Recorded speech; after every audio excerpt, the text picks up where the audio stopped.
ఇవాళ ఆనపకాయ పొట్టు తర్వాత బొడ్డు అంటారు కదా, ఆనపకాయలు వచ్చే బొడ్డు పచ్చడి చేస్తున్నాను.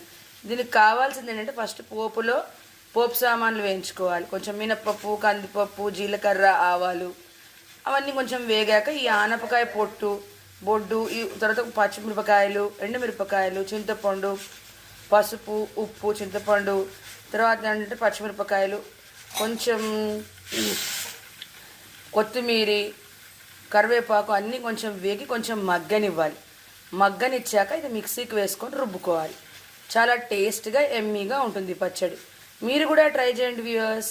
ఆనపకాయ పొట్టు బొడ్డు పచ్చడి. మేము చిన్నప్పుడు ఈ ఆనపకాయ నేను గదా గదా అని కూడా సరదాగా అనేదాన్ని. హిందీలో దీన్ని లౌకి అంటారు, ఇంగ్లీష్లో దీని పేరు బాటిల్ గౌడ్. పచ్చడి రెడీ. మిక్సీలో పచ్చడి రెడీ అయిపోయింది. ఇది అన్నంలో బాగుంటుంది, రొట్టెలకు కూడా బాగుంటుంది.